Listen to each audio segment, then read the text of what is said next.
आपको याद होगा प्रधानमंत्री नरेंद्र मोदी ने कहा था कि कभी सोचा भी नहीं था कि भारत में सिर तन से जुदा जैसे नारे लगेंगे। ये बात कहकर प्रधानमंत्री ने देश में बढ़ते कट्टरपंथ से लोगों को आगाह किया था। भारत को कट्टरपंथ से अलर्ट होने की जरूरत इसलिए है क्योंकि स्थिति अभी आ गई है कि बिहार में स्कूल में हिजाब पहनने की जिद को लेकर सर तन से जुदा की धमकियां दी जा रही है।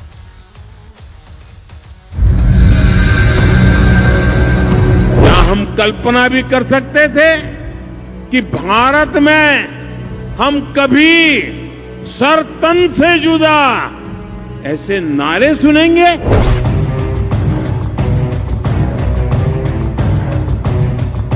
यहाँ जो है बुर्का पहन करके आना शुरू किया, तो 6 तारीख को हम जो है उसको मना किए कि जो है तुम लोग जो है ड्रेस कोड में आवो। हिजाब पर इसका जो है बुर्का पर मना करेगा उसको हम सर करेंगे। तो उस सब चीज पर क्या बहस करने की जरूरत है? हम लोगों के हिसाब से ऐसा कुछ नहीं। तो उस सब चीज पर क्या बहस करने की जरूरत है? हम लोगों के हिसाब से ऐसा कुछ नहीं। देखिए, सवाल यह कि बिहार के स्कूलों में मतलब तुष्टीकरण का कोई नया सिलेबस शुरू हो गया है क्या? मतलब क्या एक वर्ग को यह छूट मिल रही है कि उनके हिसाब से तय हो कि स्कूलों में छुट्टी कब होगी, स्कूल में ड्रेस कोड लागू होगा या नहीं होगा, यूनिफॉर्म होगी नहीं होगी? अभी कुछ दिनों पहले याद है ना, बिहार के स्कूलों में छुट्टियों के नए कैलेंडर पर विवाद बढ़ा था। बिहार के शिक्षा विभाग के छुट्टियों के कैलेंडर में इस तरह के आरोप लगे कि हिंदू त्योहारों की छुट्टियां जो हैं वो कम कर दी गई, रद्द कर दी गई। वहीं दूसरी तरफ उर्दू स्कूलों में ईद बकरीद की छुट्टियां बढ़ा दी गई। ये बीजेपी ने आरोप लगाया था, याद होगा। नीतीश सरकार ने मुस्लिम समुदाय के तुष्टीकरण के लिए हिंदू त्योहारों की छुट्टियां घटाई और मुस्लिम त्योहारों की छुट्टियां बढ़ाई। ये अभी विवाद हुआ ही था। अभी इस विवाद के बाद अब नया आरोप जानते हैं क्या है? कि बिहार के स्कूलों में हिजाब वाली मनमानी देखने को मिली है। स्कूल में ड्रेस कोड के खिलाफ हिजाब वाली मनमानी के लिए प्रिंसिपल को सिर काटने की धमकी भी दे दी गई। ये घटना बिहार के शेखपुरा जिले की है। इस पूरे मामले की शुरुआत पिछले महीने से हुई, जब कुछ मुस्लिम छात्राएं हिजाब और बुर्का पहनकर स्कूल आने लगी। स्कूल ने ज्यादा ध्यान नहीं दिया तो बुर्का और हिजाब पहनकर आने वाली मुस्लिम छात्राओं की संख्या अचानक बढ़ने लगी। इसके बाद 29 नवंबर को स्कूल ने जब मुस्लिम छात्राओं को यूनिफॉर्म ड्रेस कोड का पालन करने के लिए कहा तो छात्राओं के परिवार के लोग स्कूल में घुस आए। उन्होंने धमकी दी कि अगर छात्राओं को बुर्का या हिजाब पहनने से रोका गया तो वो स्कूल नहीं चलने देंगे। चलिए, यहां तक भी सिचुएशन कंट्रोल में थी, उनकी नाराजगी थी, उसको एड्रेस किया जा रहा था। इसके अलावा आरोपों के मुताबिक कुछ कट्टरपंथियों ने स्कूल में घुसकर शिक्षकों को सिर तन से जुदा की वाली धमकी दी।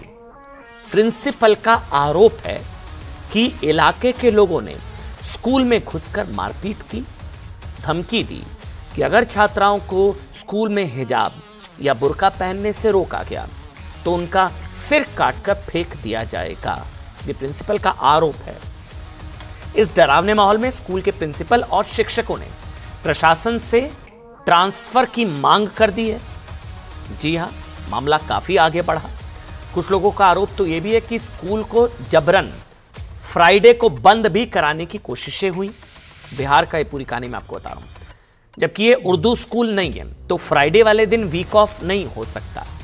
चौंकाने वाली बात यह है कि स्कूल प्रिंसिपल और शिक्षकों के गंभीर आरोप के बाद भी बिहार पुलिस ने अभी तक कोई एफआईआर दर्ज नहीं की है और सिर तन से जुदा की धमकी देने वाले किसी कट्टरपंथी की गिरफ्तारी नहीं हुई है। और तो और स्कूल के प्रिंसिपल की अब हिम्मत नहीं है कि वो ड्रेस कोड लागू कराने की बात करे। प्रिंसिपल और शिक्षक डरे हैं और ड्रेस कोड का उल्लंघन करने वाली छात्राएं हिजाब और बुर्का पहनकर आ रही हैं। सुनिए, आप खुद सुनिए। कुछ संख्या में जो है लड़कियां जो है बुर्का पहन करके आना शुरू की, तो 6 तारीख को हम जो है उसको मना किए कि जो है तुम लोग जो है ड्रेस कोड में आवो।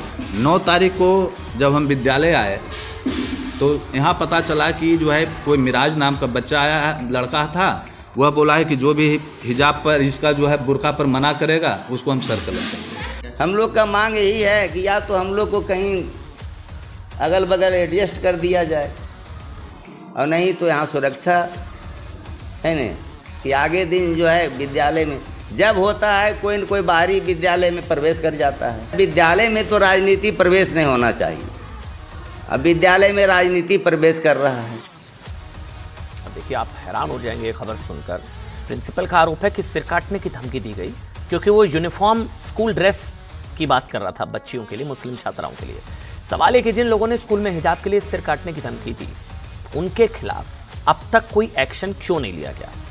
क्या ऐसा कर्नाटक से तुष्टीकरण के ट्रेंड को ध्यान में रखकर किया गया है? क्योंकि इस तरह का पूरा विवाद कर्नाटक में भी हुआ था। क्लासरूम में यूनिफॉर्म के खिलाफ हिजाब वाली जिद थी, मामला कोर्ट तक पहुंच गया था। ये सवाल जानते हैं क्यों है? क्योंकि 1 साल पहले जब कर्नाटक में हिजाब विवाद हुआ था तब स्कूलों में, क्लासरूम में, स्कूल्स में नहीं बल्कि क्लासरूम में ड्रेस कोड के खिलाफ हिजाब वाली लड़ाई छेड़ी गई थी। तब ध्यान कीजिए नीतीश कुमार ने तब क्या कहा था। तब हिजाब विवाद पर नीतीश कुमार ने कहा था कि स्कूलों में हिजाब पहनना धार्मिक आजादी है, स्वतंत्रता है। तब नीतीश ने स्कूलों में हिजाब पर उठने वाले सवालों को एक तरीके से दरकिनार किया था। और आरजेडी अध्यक्ष लालू प्रसाद यादव ने तो कर्नाटक के हिजाब विवाद पर यह तक कह दिया था कि देश गृह युद्ध की ओर बढ़ रहा है। लेकिन सोचिए बिहार में अब क्या हो रहा है? क्या यह घटना इस बात के संकेत नहीं है कि हिजाब वाली मजहबी जिद अब बिहार के स्कूलों में बंद होनी चाहिए? देश नहीं झुकने देंगे में फिलहाल इतना ही।